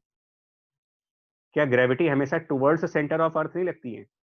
तो जैसे जैसे प्रोजेक्टाइल अपने आगे जाएगा, उसका ट्रेजेक्टरी आगे बढ़ेगा, क्या डायरेक्शन ऑफ जी बदल नहीं रहा है यहाँ पर एक्चुअल में? कंसेप्चुअली अगर सोचो आप इसको, बताएं बच्चे। Yes sir. तो ये भी एक रीजन है ना, मतलब कि ग्रेविटी जो है वो एग्जैक्ट, देखो एक तो ग्रेविटी की वैल्यू बदल रही है और उस पर उसका डायरेक्शन भी बदल रहा है, दोनों बातें बदल रही हैं। पैराबोला एग्जैक्टली तब बनता है जब आप जी को कांस्टेंट मान लेते हो और जी की डायरेक्शन को भी कांस्टेंट मान लेते हो, तो इन 2 कंडीशंस को मिला करके वो पैराबोला बनता है।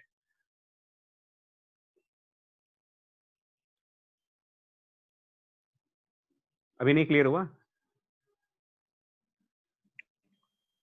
मतलब एक्चुअल में ये कर्व एलिप्स बनता है, इसीलिए केपलर ने एलिप्टिकल लॉ फॉलो किया था अपना, कि जो भी प्लेनेटरी मोशंस होते हैं या जो भी ऑब्जेक्ट ग्रेविटी में चलेगा वो रियलिटी में एलिप्स होता है।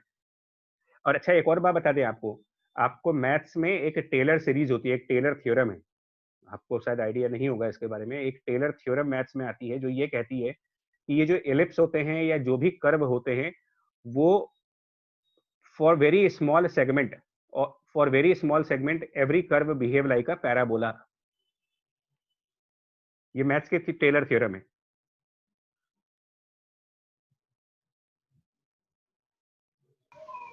देखिए एग्जैक्टली पैराबोला ग्रेविटेशन में तब बनता है जब आप बॉडी को एस्केप वेलोसिटी से फेंकते हो। एस्केप वेलोसिटी पर जाकर के पैराबोलिक पाथ बनता है। एस्केप वेलोसिटी से कम पर एक्चुअल पाथ एलिप्स है, बट जब हम उसमें अप्रोक्सीमेशन से ऐड कर देते हैं कि जी की वैल्यू कांस्टेंट है, जी का डायरेक्शन कांस्टेंट है, तो हमारा वो पाथ अप्रोक्सीमेटली क्वाड्रेटिक इक्वेशन के फॉर्म में यानी कि पैराबोलिक फॉर्म में आ जाता है। सर बट इसमें जब स्मॉल स्पीड दिया है तो यानी सर बहुत छोटी हाइट तक की और रेंज तक में जाएगा। तो भैया तो मेरे बात मान ली तो आपकी, स्मॉल का यस मतलब सर। ठीक है, लेकिन यहाँ वर्ड एग्जैक्ट का मतलब फिर तो आप अप्रोक्सीमेशन नहीं लगा सकते ना। एग्जैक्ट का क्या मतलब है? एक्चुअली एग्जैक्ट वर्ड नहीं होता तो हम इसको मान लेते हैं, मतलब अगर वो कहते हैं समटाइम्स नॉट पैराबोला तो हम मान लेते हैं इसको। एग्जैक्ट का मतलब परफेक्शन का मतलब उसमें फिर एक्यूरेसी बहुत हाई लेवल की चाहिए होती है कि अगर थोड़ा सा भी वेरिएशन है तो आप कंसिडर करें उसको। तो सर स्टेटमेंट 2 उसका करेक्ट एक्सप्लेनेशन भी हो गया फिर? नहीं हुआ ना बच्चा,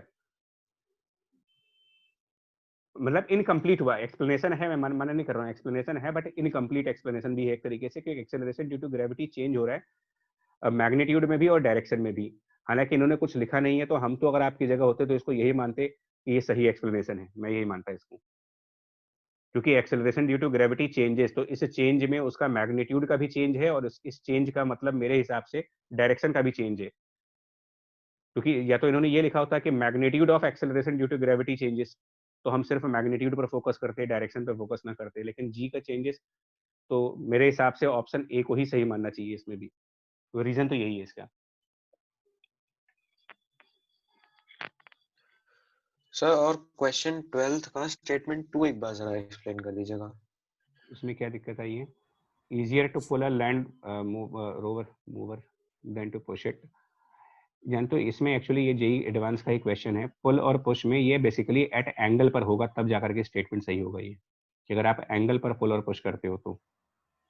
हाँ सर, तो फिर पुश करना थोड़ा डिफिकल्ट। हाँ सर, तब तो पुल इजी हो जाएगा, क्योंकि एंगल पर जब पुल करते हैं तो उसका एक कंपोनेंट ऊपर जाता है जिससे नॉर्मल रिएक्शन की वैल्यू कम हो जाती है, और नॉर्मल की वैल्यू कम होने से फ्रिक्शन की लिमिटिंग वैल्यू कम हो जाती है। हाँ, तो ये एंगल पर कंसिडर करके आएगा ये option. Okay sir, thank you sir. ठीक है, चलो फिर नेक्स्ट देख लो जल्दी से। सर 11th का स्टेटमेंट 1 भी बता दीजिए। 11th का statement 1, the work done in slowly bringing a body down from the top to the base along the frictionless inclined plane is same as the work done in slowly bringing it in the vertical side and shifting it horizontally। देखिए बार बार ये slowly की बात कर रहे हैं, slowly का मतलब change of kinetic energy 0। तो वो कह रहे हैं कि आप एक इंक्लाइंड प्लेन से लेकर के आओ। एक बार बताओ, एक वर्क हम इंक्लाइंड प्लेन से लेके आते हैं वो W1 है, और दूसरा वर्क हम इसमें पहले नीचे आते हैं फिर हॉरिजॉन्टल जाते हैं, ये W2 है, फ्रिक्शनलेस प्लेन है। तो वर्क कौन सी फोर्स के अगेंस्ट में करना पड़ेगा हमको? फ्रिक्शनलेस है तो हम अब कौन से फोर्स के अपोजिट में वर्क कर रहे होंगे? कोई भी फोर्स नहीं हो, ग्रेविटी। एक ग्रेविटी होगा जब वर्टिकल डाउन। तो ग्रेविटी एक कंजर्वेटिव फोर्स है, और कंजर्वेटिव फोर्सेस की एक कैरेक्टरिस्टिक होती है कि उनका वर्क पाथ पर डिपेंड नहीं करता। अगर आप एक पॉइंट से दूसरे पॉइंट पे जाना चाहते हो तो कोई भी पाथ फॉलो करो, चाहे आप इंक्लाइंड प्लेन वाला डायरेक्ट पाथ फॉलो कर लो, चाहे घूम फिर के वहां जाओ, क्योंकि ये कंजर्वेटिव फोर्स है, तो दोनों रास्तों से आपका वर्क बराबर ही आएगा। ये सर समझ आ गया सर। क्या आना चाहिए सर इसमें जब हम लोग ए से वर्टिकल नीचे लाए तब तो ठीक है सर, ग्रेविटी के अगेंस्ट किया, लेकिन जब हम लोग नीचे से वापस बी के पास ले आते हैं हॉरिजॉन्टली, तो सर कोई वर्क नहीं हुआ है क्या? तब नहीं होगा ना वर्क, फ्रिक्शनलेस सरफेस है इसलिए। हाँ ओके सर। बट सर फिर ये हो रहा है कि सर वो स्लाइड कैसे करेगा अगर वर्क डन ही नहीं होगा तो? आगे तक लेके नहीं कैसे बच्चा सुनो, अरे आप समझ नहीं पा रहे हो। स्लोली मतलब स्लोली का मतलब एक्सेलरेशन 0, तो जानते हो क्या हो रहा होगा यहाँ पर? मतलब हम लोग भी फोर्स लगाएंगे और ग्रेविटी का भी फोर्स लगेगा, तो इंक्लाइंड प्लेन पर mg sin थीटा नीचे लग रहा होगा और हम लोग अपना फोर्स इधर लगा रहे होंगे। मतलब कोई पर्सन जो फोर्स लगा रहा होगा वो ऊपर लगा रहा होगा, तभी तो वो बॉडी धीमे धीमे चलेगी ना, वरना एक्सेलरेट नहीं कर जाएगी नीचे।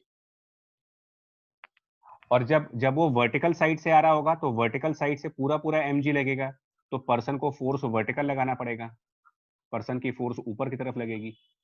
लेकिन एक बात और समझो, जब आप इंक्लाइंड प्लेन पर आओगे तो मान लो आप l डिस्टेंस कवर करोगे, इंक्लाइंड वाली लेंथ l मान लो, लेकिन जब आप वर्टिकल साइड से आओगे तो h डिस्टेंस कवर करोगे। अब आप वर्क का फॉर्मूला लगाओ ना। पहली बात, पर्सन का फोर्स इंक्लाइंड प्लेन पर mg sin थीटा के बराबर होगा, अदरवाइज ये स्लो नहीं होगा, फिर तो एक्सेलरेट कर जाएगी ये चीज। तो वर्क लिखोगे mg sin theta multiplied by l के बराबर, और जब वर्टिकल आओगे तब लिखोगे mg मल्टीप्लाइड बाई h के बराबर। और एक्चुअल में l sin थीटा की वैल्यू h के बराबर ही है, ट्रिग्नोमेट्री से देखोगे तो l sin थीटा बराबर h होगा। मतलब ये डाउट इसलिए आता है कि इंक्लाइंड प्लेन पर डिस्प्लेसमेंट ज्यादा है, लेकिन वहां पर ग्रेविटी का इफेक्ट कम हो जाता है, mg का कंपोनेंट लगता है वहां पर, और वर्टिकल आने पर डिस्प्लेसमेंट कम होती है लेकिन ग्रेविटी का इफेक्ट ज्यादा होता है, पूरा पूरा mg वर्क कर रहा होता है वहां पर। तो फोर्स और डिस्प्लेसमेंट का म्यूचुअल एडजस्टमेंट कुछ इस तरीके से हो जाता है कि वर्क दोनों रास्तों का बराबर मिल जाएगा आपको। Okay sir. क्लियर हो गया पॉइंट कि नहीं? अभी सर इसमें स्टेटमेंट रूल तो लेकिन गलत है ना? सर नहीं तो इसमें गलत है। मुझे हाँ डाउट आ रहा है, नहीं गलत, ग्रेविटेशनल अबे फोर्स एक नीचे ही भैया लगेगा ना? मेरे सेम ही गलत तो है सर। गलती, तुम लोग वर्ड्स में फंस रहे हो। ग्रेविटेशनल फोर्स की बात कर रहे हैं, on the body along in, gravitational force तो हर जगह mg है यार।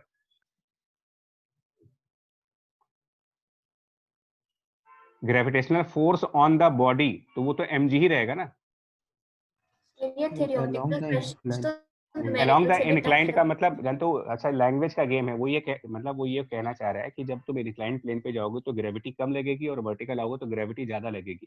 तो ग्रेविटी तो दोनों में बराबर लग रही है, लेकिन इंक्लाइंड पर ग्रेविटी का एक कंपोनेंट नॉर्मल से बैलेंस होने की वजह से इफेक्टिव ग्रेविटी कम हो गई। ग्रेविटी की थोड़ी मतलब mg थोड़ी बदल गया वहां पर। मेरे ख्याल से तुम लोग अलोंग इंक्लाइंड प्लेन को कंपोनेंट से समझ गए। Yes sir. हाँ, ये मतलब जबरदस्ती लैंग्वेज फंसाने वाली ही दी गई है ताकि फंसो आप जाकर के, इंटेंशनली लगता है ऐसा दिया गया है। चलो कोई बात नहीं, जल्दी से करें, थोड़ा टाइम हमेशा से रह जाएगा, फिर नहीं तो फटाफट देख लो। इसमें कुछ पूछना है तो बताएं जल्दी से पेपर में, इस क्वेश्चन में। तो टाइम ऑलरेडी हो चुका है क्लास का, लेकिन फिर भी जो जो बोलोगे वो बताते जाएंगे, जल्दी से बताओ। सर 18th 19th वाला है बता। सर 17th वाला। एक मिनट, 17th 18 19 ठीक है। 17th वाले क्वेश्चन में थोड़ा सा इस फिगर को जूम कर लो यार। 17th वाले क्वेश्चन में ये जो m1 मास है, इसके ऊपर एक लेफ्ट साइड पर T1 टेंशन लगेगी और राइट साइड पर T2 टेंशन लगेगी। लेफ्ट T1 और राइट T2। तो इसका नेट फोर्स जो सेंटर की तरफ होगा वो T1 माइनस T2 होगा, जो कि इसके centripetal force m1 omega square radius r1 के बराबर होगा। जबकि m2 पर कौन सा फोर्स लगेगा, तो m2 पर सिर्फ T2 की फोर्स लगेगी, क्योंकि ब्लॉक m2 के साथ सिर्फ एक स्ट्रिंग कनेक्टेड है, तो T2, और वो T2 m2 का सेंट्रिपिटल फोर्स होगा, यानी कि m2 ओमेगा स्क्वायर, और m2 के सेंट्रिपिटल फोर्स के लिए m2 की रेडियस चाहिए होगी, यानी कि r2। इससे सॉल्व कर लेना, आंसर आ जाएगा इसका। बोलो, बताते जाओ, अगर हो जाए तो कंप्लीट कर लेना यार, वरना फिर बोले। हो जाएगा सर। 18th में एक मिनट यार, एडजस्ट करें इसको। 18th वाले में ball attached to the string and moves in the vertical circle, string is always taut and there are absolutely no resistive forces। ठीक है। net force on the ball is always vertical, ये statement सही है कि गलत है? Net force हमेशा vertical है। 100% गलत है, बिकॉज टेंशन की डायरेक्शन बदलती जाएगी बार बार। Net force on the ball is always perpendicular to the velocity vector, ये चीज सही है? गलत है क्योंकि हाँ, ये यूसीएम में होता है और वर्टिकल सर्कुलर मोशन में यूनिफॉर्म वेलोसिटी तो चलती नहीं है, तो ये भी गलत हो गया। Tension in the string is least when the ball is at the lowest point, गलत स्टेटमेंट है। लोवेस्ट पॉइंट पर सबसे ज्यादा टेंशन आती है। सबसे ज्यादा होगी सर। हाँ तो ये तो थ्योरेटिकल क्वेश्चन है। एम के नीचे डी होती है। हाँ थ्योरेटिकल क्वेश्चन हो गया ये तो, क्योंकि लोवेस्ट पॉइंट पर टेंशन की जो डायरेक्शन होती है वो ऊपर होती है लोवेस्ट पॉइंट पर, और mg की डायरेक्शन नीचे होती है, जी नो। और सेंटर सर्किल का ऊपर है। तो आप सेंट्रिपिटल फोर्स की इक्वेशन बनाओगे तो T माइनस एम जी बराबर है mv स्क्वायर बाई आर लिखोगे, तो टेंशन ज्यादा आएगा इसमें, mg plus mv square by r आएगा।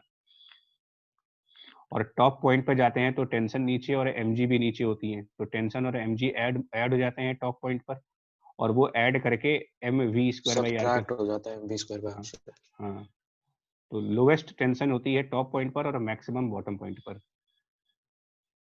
19th में फोर्स का कंपोनेंट दे रखा है और the particle moves from the origin to how much work, तो वेरिएबल फोर्स हो गया है, तो वर्क उससे निकालो। Integration of this force 2y cube into displacement dy और लिमिट ठीक है 0 सर, कर लेंगे। 3 तक। और कोई क्वेश्चन बताओ इसमें, नहीं तो अगला। सर ये न्यूटन पर मीटर क्यूब क्या लिख रहे हैं सर? यूनिट है यार उसकी। अच्छा अच्छा। और कुछ नहीं है, यूनिट्स बताई गई हैं। और कोई इसमें है तो अगले पेज पर है सब्जेक्टिव क्वेश्चंस पे। सर 22 देख लीजिए एक बार क्वेश्चन। हाँ इसीलिए बोल रहे हैं, या देखो इस पे देख लेते हैं, बस 5 क्वेश्चंस ये रह गए इसमें से फटाफट। बस स्टार्टिंग के क्वेश्चन ज्यादा टफ थे वैसे मैं बताऊं, बाकी इधर वाले तो थोड़े से फिर भी आसान थे, करने लायक थे। 22 50 ग्राम moving speed 2 strikes a plane surface at the angle of 45, the ball is reflected by the plane at equal angle of incidence with the same speed। तो यार इसमें तो सर इसका जो भी होगा सर ये आंसर, लेकिन जीरो तो नहीं होगा ना है जी, सर? बच्चे एक मतलब बार आंसर जीरो दिया था तो होगा नहीं। फंस गए आप। देखिए change in magnitude of momentum, change in momentum नहीं कह रहा वो, मोमेंटम के मैग्नीट्यूड में कितना चेंज आएगा, मोमेंटम के डायरेक्शन में चेंज आ रहा है। बॉल 45 डिग्री पर स्ट्राइक हुई और उतनी ही स्पीड से वापस चली गई, तो जिस मैग्नीट्यूड ऑफ मोमेंटम से वो आई थी उसी मैग्नीट्यूड पे तो जा रही है। तो सर जीरो हो गया आंसर। जीरो ही आ जाएगा। सही तो है, मोमेंटम के मैग्नीट्यूड में कहाँ चेंज आया भाई? सर चेंज का मैग्नीट्यूड निकाल दिया था। हाँ मतलब आप शायद मेरे ख्याल से ये पढ़ गए इसको यहाँ पर कि दो वर्ड्स में magnitude of change in momentum, ये अलग बात हो गई नहीं? Yes sir sir. मैंने यही पढ़ा था। इसमें पहले चेंज निकालो फिर मैग्नीट्यूड निकालो, और इसमें पहले मैग्नीट्यूड और फिर चेंज, उल्टा हो रहा है ये। जीरो तो डायरेक्टली जीरो हो जाएगा। चलो अच्छा हुआ, गलती एक बार यहाँ हो गई, अब आगे से ध्यान रखोगे इन चीजों का। और क्वेश्चन कौन सा है? हो गए। बाकी आप लोगों में से किसी को पूछना हो तो बता दो भाई जल्दी से, अगर कोई डाउट है किसी का तो ये बता दो भाई, क्लोज कर देंगे। हालांकि ये 24 है, एक बार देखिए। 24 वाले में देखिए net work by the frictional force, actually क्या होगा जब 8 मीटर पर सेकंड और 4 मीटर पर सेकंड, तो कंसेप्ट ये कहता है कि रिलेटिव वेलोसिटी आ रही है इनमें, रिलेटिव वेलोसिटी के टाइम पर कौन सा फ्रिक्शन लगाओगे दोनों ब्लॉक्स के बीच में। अगर डिफरेंट वेलोसिटी से ब्लॉक चल रहे हैं, मतलब एक स्लो चल रहा है एक फास्ट चल रहा है, तो फ्रिक्शन जो फास्ट वाली बॉडी है उसके अपोजिट साइड पे लग रहा होगा फ्रिक्शन, और जो बी वाली बॉडी है उसमें फ्रिक्शन फॉरवर्ड साइड पे लग रहा होगा, बिकॉज फ्रिक्शन रिलेटिव वेलोसिटी को अपोज कर रहा होता है, जिसका ये मतलब होता है कि फ्रिक्शन की टेंडेंसी ये होती है कि ये दोनों ब्लॉक सेम वेलोसिटी पर चलें, स्लिपिंग बंद करने की टेंडेंसी होती है। फ्रिक्शन प्रिवेंट्स स्लिपिंग, और दो मूविंग बॉडीज के बीच में स्लिपिंग तब बंद हो सकती है जब वो दोनों सेम वेलोसिटी पर आ जाए। तो यहां पर होगा ये कि अल्टीमेटली कुछ टाइम के बाद फ्रिक्शन की वजह से बॉडी बी, जो बॉडी बी है वो फ्रिक्शन की वजह से एक्सेलरेट कर जाएगी, और बॉडी ए फ्रिक्शन की वजह से रिटार्डेट कर जाएगी, और एक ऐसा टाइम आ जाएगा जब इन दोनों बॉडीज के बीच में सेम वेलोसिटी आ जाएगी, दोनों की वेलोसिटी बराबर हो जाएगी, और जब बराबर वेलोसिटी हो जाएगी तो रिलेटिव वेलोसिटी इनके बीच में जीरो कही जाएगी, और तब फ्रिक्शन लगना बंद हो जाएगा। फ्रिक्शन उसके बाद से नहीं लगेगा, यहाँ पर ध्यान दीजिएगा, क्योंकि फ्रिक्शन की जो बेसिक प्रॉपर्टी है ये हमेशा ही रिलेटिव वेलोसिटी के अपोजिट होता है। तो जब रिलेटिव वेलोसिटी ही नहीं रहेगी तो फ्रिक्शन भी नहीं रहेगा फिर। और इसके बाद क्या करेंगे, अगर मैं a प्लस बी को अपना एक सिस्टम मान लेता हूं, a प्लस बी एक सिस्टम, तो क्या हम फ्रिक्शन को इंटरनल फोर्स नहीं कह सकते? क्योंकि फ्रिक्शन ए और बी ही आपस में लगा रहे, ए बी के ऊपर लगा रहा है, बी ए के ऊपर लगा रहा है, यानी कि फ्रिक्शन इंटरनल फोर्स में चला गया, एक्सटर्नल फोर्स हो गया 0, लीनियर मोमेंटम हो जाएगा कंजर्व। लीनियर मोमेंटम जब कंजर्व कराएंगे तो बॉडी ए का मोमेंटम, उसका mass 1 kilogram into velocity 8 plus body B का मास 3 किलोग्राम, उसकी वेलोसिटी 4, और बाद में वो दोनों सेम वेलोसिटी पर आ गए, तो टोटल 1 किलोग्राम प्लस 3 किलोग्राम कुल मिला करके ये 4 किलोग्राम मान लिया जाएगा। तो 4 इंटू वी, इससे हम क्या करेंगे, उनकी बाद वाली वेलोसिटी कैलकुलेट करेंगे, 20/4 यानी कि 5 मीटर पर सेकेंड। और उसके बाद ये कैलकुलेट करो कि इनिशियल काइनेटिक एनर्जी कितनी थी। तो इनिशियल काइनेटिक एनर्जी में half object A 1 into 8 square और plus half object B 3 into 4 square, और बाद वाली काइनेटिक एनर्जी कैलकुलेट करो, हाफ टोटल मास यहाँ पर 4 किलोग्राम का और वेलोसिटी है यहाँ पर 5 का स्क्वायर, और जो डिफरेंस होगा काइनेटिक एनर्जी का वही basically work done by the frictional force होगा। Work done by frictional force का मतलब basically loss in kinetic energy of system. Potential energy यहाँ पर बदल नहीं रही है क्योंकि सारा का सारा हॉरिजॉन्टल मोशन है, तो कोई हाइट तो चेंज हो नहीं रही है कि हम पोटेंशियल एनर्जी को बात करें। तो हॉरिजॉन्टल मोशन में, क्योंकि एक्चुअल में फ्रिक्शन का वर्क, एक्चुअल में अगर कहीं पर पूछा जाए तो फ्रिक्शन का work change of kinetic energy भी होता है और plus change of potential energy भी होता है, दोनों होता है। मतलब आप कहीं गलत कंसेप्ट ना समझ लेना। इस क्वेश्चन में पोटेंशियल एनर्जी में कहीं कोई चेंज नहीं है क्योंकि सब कुछ हॉरिजॉन्टल चल रहा है, इस वजह से यहाँ पर सिर्फ काइनेटिक एनर्जी का चेंज कैलकुलेट करके फ्रिक्शन निकाल सकते हो। और काइनेटिक एनर्जी वहीं तक चेंज करेगी जब तक ये सेम वेलोसिटी पर नहीं आ जाते, उसके बाद फर्दर वेलोसिटी चेंज नहीं कर पाएंगी।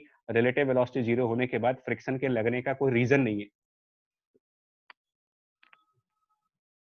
हो गया डाउट क्लियर या अभी कुछ और पॉइंट है बता दो?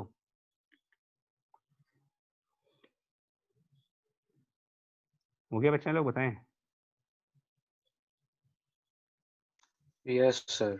Yes sir. और कोई? हाँ जी सर एक बार 23 हिंट कर दीजिए थोड़ा सा सर। इसीलिए कह रहा हूँ बच्चों, आप इसमें हेजिटेट क्यों कर रहे हो यार? जब डाउट क्लास रखी गई है ना, तो आप ये मत सोचो कि कोई पूछेगा तो हम देख लेंगे, नहीं, आपको अपना डाउट है अपना पूछ लो।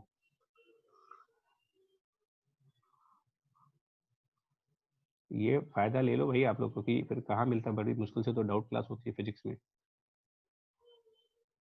इसमें कह रहे हैं कि हेमिस्फीयर और हेमिस्फीयर के अंदर एक रॉड हॉरिजॉन्टल रखी है, इनसाइड हेमिस्फीयर एक हॉरिजॉन्टल रॉड है। अब वो कह रहे हैं कि बताओ फोर्सेस क्या लगेंगे, है ना? तो देखो, रॉड के ऊपर नॉर्मल रिएक्शन फोर्स जो दिखाओगे वो हेमिस्फीयर के सेंटर पॉइंट से जाना चाहिए। तो रॉड के ऊपर आप नॉर्मल रिएक्शन फोर्स दिखाओ दोनों एंड पॉइंट पर, जो हेमिस्फीयर के सेंटर वाले पॉइंट से पास कर रही होगी। तो एन और N passing through centre of hemisphere. उसके अलावा रॉड का ग्रेविटी वाला फोर्स है mg, रॉड का फोर्स, रॉड पर mg लगेगा और रॉड पर नॉर्मल रिएक्शंस लगेंगे। ठीक है सर। अब ये एंगल थीटा मान लो, तो नॉर्मल के जो वर्टिकल कंपोनेंट्स होंगे, नॉर्मल को रिजॉल्व करना होगा, और नॉर्मल के वर्टिकल कंपोनेंट यानी कि 2n sin थीटा, जो नॉर्मल के वर्टिकल कंपोनेंट्स हैं 2n sin थीटा, वो बैलेंस करेंगे इसकी वेट mg से, और यहाँ से n की वैल्यू निकाल सकते हो mg/2 sin थीटा। अब थीटा निकालने के लिए तुमको ज्योमेट्री का यूज करना होगा। उसके लिए रॉड की लेंथ दी हुई है और हेमिस्फीयर का रेडियस भी दिया हुआ है, तो ये आइसोसेलेस ट्रायंगल बन जाएगा। लेंथ ऑफ रॉड गिवन है और रेडियस ऑफ हेमिस्फीयर गिवन है, तो वहां से आपको थीटा की वैल्यू मिल जाएगी। तो sin थीटा को उसके L/R के टर्म्स में लेकर कर लेंगे। हाँ हो जाएगा आराम से हो जाएगा। ठीक है ठीक है जी, हो गए आपके क्वेश्चन सारे? Yes sir. Yes sir. Yes sir. ठीक है जी बच्चे, थैंक यू जी। अच्छा